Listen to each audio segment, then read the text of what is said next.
좋으신 아버지 하나님,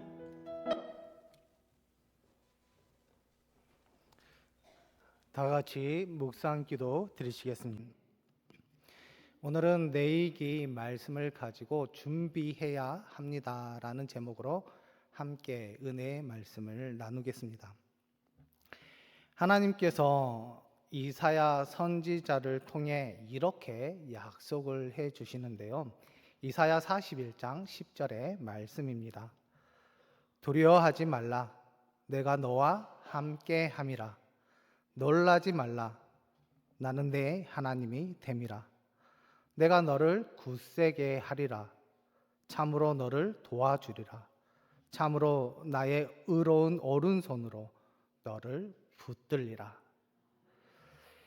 이사야 선지자가 사역했던 시기는 어떤 시대였느냐? 바벨론에 의해 나라가 멸망의 시기로 넘어갈 때였습니다. 그것뿐만 아니라 이사야를 제외한 나머지 선지자들은 거짓 선지자들이었고, 이미 백성들은 자신이 듣고 싶은 말, 즉 자신의 옳은 대로 자신들이 행했던 것을 보게 됩니다. 이런 시기에 이사야 선지자가 하나님의 말씀을 들고 하나님의 사역을 한다라는 것은 어려울 수밖에 없었습니다. 그래서 하나님은 이사야 선지자를 통해서 이렇게 말씀하십니다. 두려워하지 말라. 그 이유는 너와 함께 하기 때문이다. 그리고 하나님은 이사야 선지자에게 놀라지 말라라고 말씀하십니다. 그 이유는 나는 내 하나님이 되기 때문이다. 그리고 하나님은 이사야 선지자에게 도와주겠다. 너를 붙들어 주겠다라고 말씀하시면서 굳세어라고 말씀합니다. 즉 하나님께서 이사야 선지자에게 이렇게 이야기하는 것은 그 어려운 시대에 네가 나를 위해 사역하고 있으니까 내가 너에게 힘을 주기 위해 너와 함께 하시겠다라고 분명하게 말씀하고 있는 것입니다.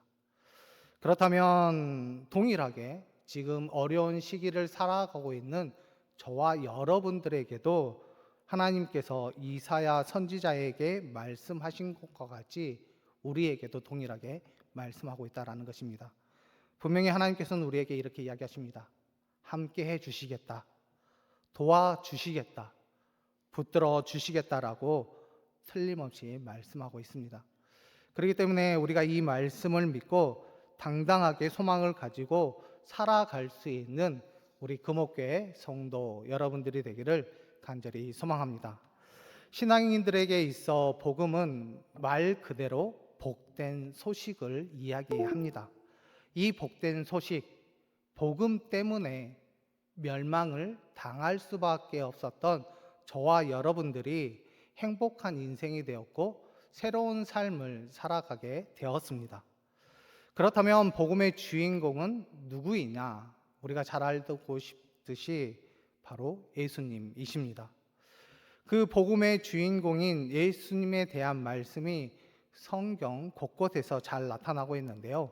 지금으로부터 2025년 전 들판에 있던 목자들에게 예수님의 탄생 소식을 듣게 되는 것을 보게 됩니다. 누가복음 2장 10절의 말씀인데요. 천사가 이르되 무서워하지 말라.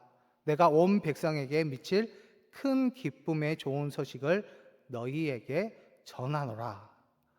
지금 천사들이 나타나 목자들에게 큰 기쁨의 좋은 소식을 전해 주시는데, 여기에서 말하는 큰 기쁨의 좋은 소식은 바로 예수님의 탄생을 말하고 있습니다.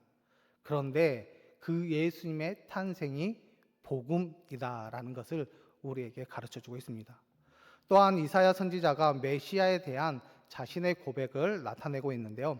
이사야 53장 5절의 말씀을 보면 그가 찔림은 우리의 허물 때문이요 그가 상함은 우리의 죄악 때문이라. 그가 징계를 받음으로 우리는 평안을 누리고 그가 채찍에 맞음으로 우리는 나음을 받았도다.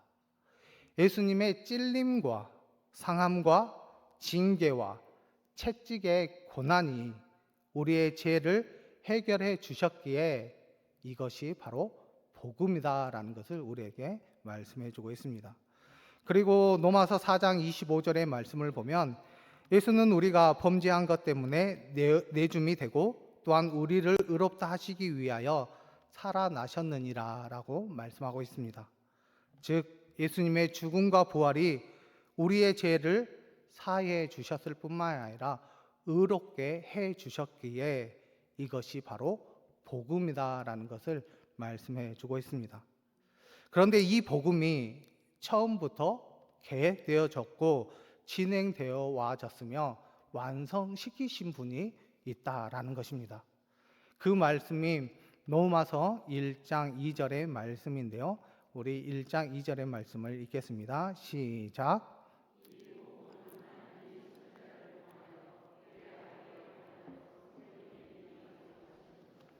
아멘. 분명히 하나님께서 그의 아들 예수님에 대하여, 즉 복음에 대하여 선지자를 통해서 이미 약속하셨다라고 말씀하고 있습니다. 그리고 이 복음이 어떻게 우리에게 나타나게 됐는지에 대해서도 말씀해 주고 있는데요. 로마서 1장 16절의 말씀을 보면 이 복음은 모든 믿는 자에게 구원을 주시는 하나님의 능력이 됨이라라고 말씀하십니다.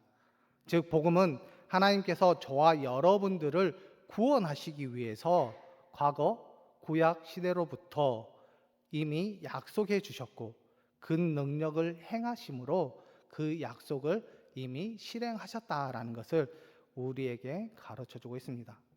그렇다면 우리가 이 사실을 잘 알고 있다면 우리는 어떻게 해야 될까요? 당연히 하나님께 경배와 찬양을 드려야 합니다. 그런데 우리가 경배와 찬양은 무엇을 통해서 드리느냐? 바로 진정한 예배를 통해서 하나님 앞에 드릴 수 있다라는 것입니다. 그러면 우리가 드리는 진정한 예배, 그 예배에 대해서 우리가 좀 살펴보면 먼저 두 가지 질문을 좀 해보려고 합니다. 첫 번째 질문은 예배는 누가 받으십니까? 네, 하나님이 받으십니다. 그렇다면 두 번째 질문은 예배를 받고 안 받고는 누가 결정하십니까? 바로 하나님이 결정하십니다. 그런데 우리가 이 두 가지 질문을 통해서 알 수 있는 것이 있습니다. 그것이 무엇이냐? 구원받은 자녀들이 어떤 마음으로 예배를 드리느냐에 따라서 하나님께서 예배를 받으실 수도 있고 받지 않을 수도 있다라는 것입니다. 만약 우리가 드리는 예배를 하나님께서 받지 않는다면 혹시 여러분들은 불평과 불만을 할 수 있으십니까? 당연히 할 수 없습니다. 우리가 드리는 예배를 받을 수 있도록 드려야 하는데 받고 안 받고는 하나님 마음이기 때문에 우리가 어떻게 할 수 있는 방법이 없습니다.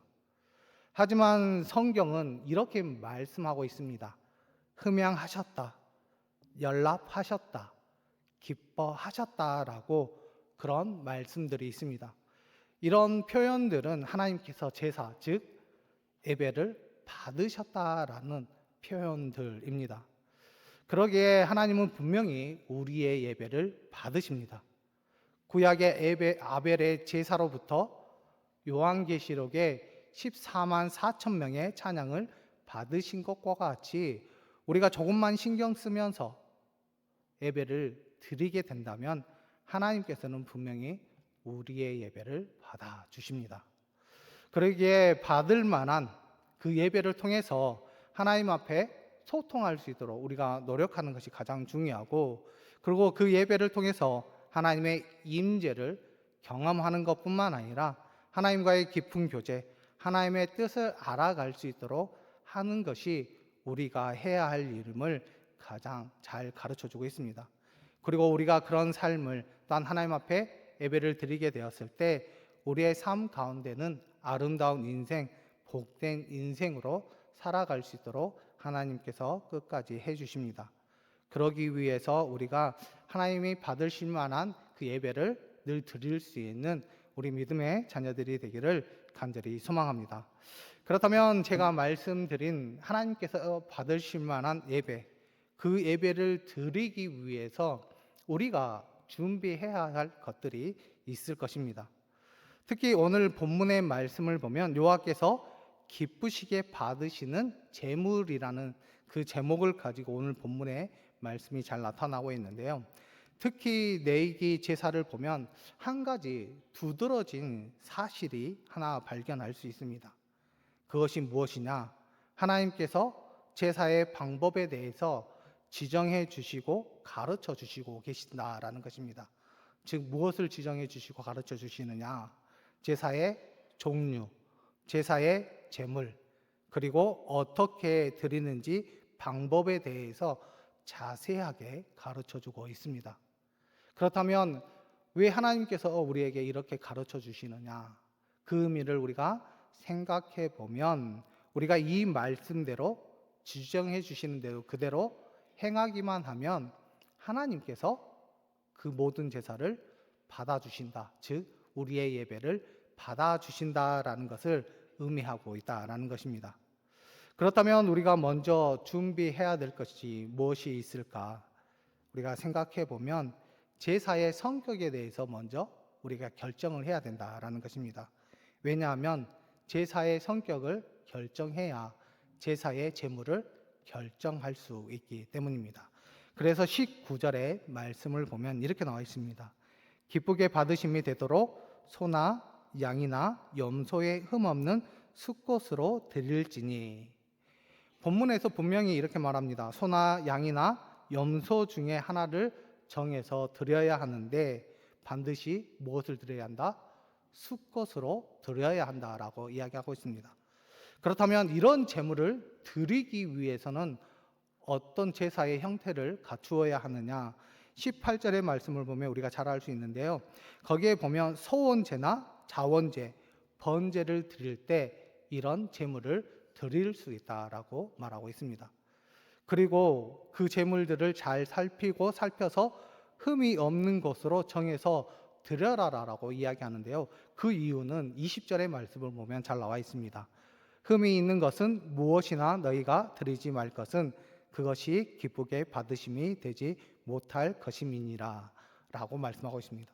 즉 이 말은 흠이 있는 제물을 드리게 되었을 때 하나님께서 기쁘시게 받지 않는 것뿐만 아니라 헛수고가 되고 안 드림만 못하기 때문에 이렇게 말씀하고 있습니다. 그렇기 때문에 여기 20절의 말씀을 통해서 우리에게 가르쳐 주는 것은 제사를 드리는 자가 철저한 준비를 통해서 하나님 앞에 드리게 되었을 때 하나님께서 그 제물을 받으시고 영광을 우리의 삶 가운데 돌려주신다라고 이야기하고 있습니다.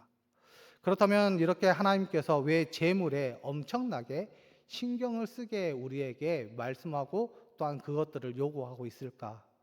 우리가 곰곰이 생각해 보면 흠이 없는 제물을 준비해야 하나님께 순종하는 법을 배울 수 있고 또한 흠이 없는 제물을 준비하다 보면 자신도 흠도 발견할 수 있기 때문입니다. 또한 흠이 없는 제물을 준비하면서 자신도 흠이 없는 제사를 드릴 수 있는 것뿐만 아니라 궁극적으로는 하나님께 기쁨을 드릴 수 있는 제사를 드릴 수 있기 때문입니다. 그리고 준비된 제사, 하나님이 기뻐하는 제사를 드리게 되면 우리의 인생 가운데는 하나님 주신 축복과 은혜가 임하는 것뿐만 아니라 하나님의 말씀에 순종하는 귀한 자녀가 될 수 있기 때문에 우리에게 이렇게 말씀하고 있다는 것입니다. 그렇기 때문에 우리가 잘 기억해야 될 것은 준비된 제사, 우리가 그 올바른 제사를 통해서 하나님께 영광을 돌리게 되었을 때 하나님께서는 그것을 받으시고 우리의 삶 가운데 은혜와 축복이 임할 수 있도록 늘 동행해 주시고 함께 해 주신다라는 것입니다. 그러기 때문에 이것을 기억하시고 하나님 앞에 나아갈 수 있는 우리 금옥교회 성도 여러분들이 되기를 간절히 소망합니다. 그렇다면 구약 시대는 이렇게 하나님 앞에 제사를 드려야 했습니다. 그러면 우리가 살고 있는 이 시대 예배 가운데 우리가 준비해야 할 것은 과연 무엇이 있을까? 우리가 곰곰이 생각해 볼 필요가 있습니다. 먼저 우리의 예배가보다 이 땅에는 많은 종교들이 있는 것을 보게 됩니다. 그들은 자신의 신들을 위해서 예배를 드리는데 다양한 방식으로 신을 경배하기 위해서 예배 의식을 가지고 특징적인 것을 우리가 볼 수 있는데요. 특히 불교의 예불을 보면 웅장함이 있습니다. 또한 천주교의 미사는 신비한 면이 있고요. 그리고 이슬람교는 열렬함이 있습니다. 그리고 무당들이 하는 구슬을 보게 되면 화려함을 찾아볼 수 있습니다. 그들은 나름대로 자신의 신을 위해서 어떤 목적을 가지고 행위하기 때문에 자신들만의 특징을 가지고 자신의 신을 위해 예배하는 것을 보게 되는데요. 그렇다면 우리가 드리는 우리의 예배는 어떻습니까? 웅장함이 있습니까? 신비함이 있으십니까? 아니면 열렬함이나 아니면 화려함이 있으십니까? 솔직히 그런 면에서 다른 종교에 비해 부족한 면이 있는 것이 사실이기도 합니다. 그렇다고 해서 기독교 예배가 타 종교에 비해 가치 없거나 열등하다라는 것은 아닙니다. 만약 우리가 드리는 예배가 가치가 없고 열등하다면 하나님은 가장 초라한 예배를 받으시는 것이 분명합니다.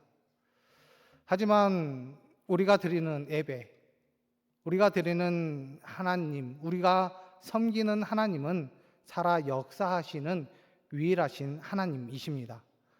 세상의 잡신들과는 비교할 수 없는 분이시기도 합니다. 또한 그 하나님께서는 저와 여러분들을 위해서 독생자 아들 그 예수님을 이 땅에 보내주시고 또한 그 예수님을 통해서 우리를 섬겨주실 뿐만 아니라 우리를 구원해 주셨습니다. 그렇기 때문에 초라한 예배가 아닌 우리가 철저한 예배, 준비된 예배를 통해서 하나님께서 받을 만한 예배를 준비하게 된다면 그것보다 더 없는 큰 은혜가 또한 하나님 앞에 돌리는 것뿐만 아니라 하나님 앞에 더 가까이 갈 수 있는 귀한 예배가 될 수 있음을 우리에게 가르쳐 주고 있습니다. 그렇다면 구체적으로 우리가 하나님께서 받으실 만한 예배를 위해 우리는 과연 무엇을 준비해야 될지 제가 몇 가지만 한번 이야기해 보겠습니다. 첫 번째는 마음을 준비해야 합니다. 여러분들은 세상 가운데 하나님의 말씀대로 100% 믿고 따르고 그 말씀대로 생활하십니까? 아마 그렇지 않을 것입니다. 세상에 더러워진 우리의 마음, 그 마음 그대로 예배에 참여하십니까? 우리가 더러워진 마음을 깨끗한 마음으로, 정결한 마음으로 준비하여 하나님 앞에 예배를 드리는 그 준비된 모습이 우리에게 필요함을 가르쳐 주고 있고요. 또한 자신을 예배의 자리로 불러주신 그 하나님에 대한 감격한 그 마음을 준비하고 와서 이 자리에 앉아 있어야 한다라는 것입니다. 그것뿐만 아니라 한 주간 베풀어 주신 그 은혜를 우리가 곱씹으면서 감사하는 마음을 가지고 이 자리에 하나님 앞에 준비된 마음으로 앉아 예배를 드려야만이 하나님께서 우리의 예배를 받아주심을 우리가 기억해야 됩니다. 이에 대하여 예수님 역시 우리에게 이렇게 말합니다. 마음을 다하고 목숨을 다하고 뜻을 다하여 주 너의 하나님을 사랑하라. 즉 이 말씀은 우리의 마음 가운데 사랑과 감사, 섬김이 있어야 하나님 앞에 진정한 마음으로 예배를 드릴 수 있음을 우리에게 가르쳐주고 있습니다.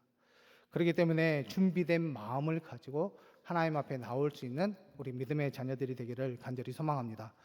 그리고 두 번째는 예배 시간을 잘 지킬 수 있도록 제반 사항들을 우리가 준비해야 합니다.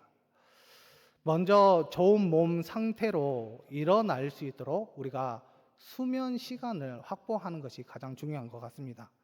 왜냐하면 토요일 저녁에 만남이나 오락, 업무들이 너무나도 많이 있다 보면 우리가 잠을 제대로 자지 못하면 주일날 여러 가지 어려움이 생길 수 있습니다. 그렇기 때문에 좋은 몸 상태를 유지하기 위해서 수면을 어느 정도 취하는 것이 가장 중요함을 이야기해 주고 있고요. 또한 우리가 주일 당일날 짜임새에 있는 시간을 꼭 정해야 한다라는 것입니다. 즉, 화장하는 시간, 차량 시간, 헌금, 복장, 그리고 휴대할 물건들을 미리 정해놓고 챙겨놓는 것이 가장 좋습니다. 왜냐하면 예배 전에 도착해야 준비된 마음으로 하나님 앞에 나올 수 있기 때문입니다. 그리고 세 번째는 예배를 준비해야 하는데요. 먼저 예배 시간 10분 전에 도착할 수 있도록 해야 합니다. 만약에 도착했다면 예배를 드리기 전에 핸드폰은 진동으로 하시고 헌금은 정성껏 준비하여 하나님 앞에 드리는 것이 가장 좋습니다. 또한 자리에 앉으셨을 때 보통 뒷자리부터 앉는 것이 우리의 마음이지만 그래도 앞자리부터 앉는 것이 가장 좋고요. 그리고 기도와 묵상으로 마음의 문을 열고 예배에 집중할 수 있도록 준비하는 것이 가장 소중합니다. 그것뿐만 아니라 우리는 다 주보를 보고 또한 주보를 받고 자리에 앉습니다. 그렇다면 주보를 받았다면 여러분들은 어떤 것을 하십니까? 여러 가지 교회 소식이랄지 또한 여러 가지 교회에 우리에게 알려주는 것을 먼저 볼 때가 있습니다. 하지만 우리가 먼저 주보를 받고 예배의 자리에 앉게 되었을 때 가장 먼저 해야 될 것이 무엇이냐? 그것은 성경 봉독 그리고 교동문. 우리가 먼저 그것을 보고 말씀을 먼저 읽고 그 말씀을 통해서 하나님께서 우리에게 어떤 말씀을 주실 것인지 그 말씀을 통해서 우리에게 끝이 끼치는 것이 무엇인지 우리가 그것을 미리 먼저 읽고 준비돼야만이 그 예배 시간에 그것을 통해서 우리에게 더 강한 은혜가 임할 수 있음을 우리에게 가르쳐 주고 있습니다. 그렇기 때문에 이것을 먼저 준비하는 것이 가장 우리에게 가르쳐 주고 있습니다. 그리고 본당 안에 들어오면 절대 다른 분들과 대화를 하지 않아야 합니다. 그런데 우리는 어떻습니까? 종종 대화를 할 때가 있습니다. 솔직히 예배 시간 이전에 우리가 해야 될 것은 이 예배를 통해서 하나님께서 어떻게 받으실지, 우리가 어떤 마음으로 하나님 앞에 드려야 할지를 우리가 준비해야 되는 시간인데 대화를 하다 보면 내가 그 시간을 빼앗기기도 하고 뺏을 수도 있다라는 것입니다. 그렇기 때문에 우리가 예배 시간 전에는 절대 본당 안에서 대화하는 것을 자제함으로 우리가 예배를 준비할 수 있는 그런 자녀가 되어야 함을 우리에게 가르쳐 주고 있고요. 또한 마지막으로 우리가 기도로 준비해야만 합니다. 하나님의 임재를 경험하게 하여 주시옵소서. 생각 없이 기도와 말씀을 듣는 것이 아니라 하나님의 뜻이 무엇인지 우리에게 알게 하여 주시옵소서라고 기도하시고 순서마다 은혜가 임할 수 있도록 우리가 준비하는 것이 가장 중요합니다. 우리가 예배 전 드리는 기도는 예배에 있어서 너무나도 소중하기 때문에 그 준비를 통해서 우리가 예배에 집중하는 것뿐만 아니라 우리의 마음을 열 수 있는 귀한 시간이기 때문에 그 시간을 우리가 잘 준비하여서 하나님 앞에 온전히 영광을 돌릴 수 있는 우리 금옥교회 성도 여러분들이 되기를 간절히 소망합니다. 분명히 예배는 구원받은 성도들이, 은혜 받은 성도들이 구원해 주시고 은혜를 베풀어 주신 하나님께 영광을 돌리는 귀한 시간입니다. 준비된 예배로 우리가 나아가지 않으면 분명히 우리의 예배는 하나님께서 받으시는 것이 아니라 우리의 삶은 여전히 어렵고 힘들고 또한 나태해질 수 있지만 우리가 준비된 예배를 통해서 하나님 앞에 영광을 돌리게 되었을 때 분명히 하나님께서는 그 시간을 통해서 하나님의 음성을, 성령의 역사하심을 또한 우리의 삶 가운데 새로운 은혜와 복이 임할 수 있도록 하나님께서 끝까지 함께 해주시고 역사해 주실 줄 믿습니다. 그렇기 때문에 우리는 늘 준비해야 합니다. 우리가 그 준비가 잘 되면 결국은 그 시간을 통해서 다시 한번 하나님께서 영광을 받으시는 것뿐만 아니라 우리의 삶 가운데는 하나님의 역사가 임할 수 있도록 끝까지 하나님께서 함께해 주실 것입니다. 그렇기 때문에 우리가 준비된 그 예배를 통해서 하나님께 영광을 돌리고 우리의 삶 가운데는 하나님이 주신 그 축복이 늘 누리며 살아낼 수 있는 우리 믿음의 자녀들이 되기를 간절히 소망합니다.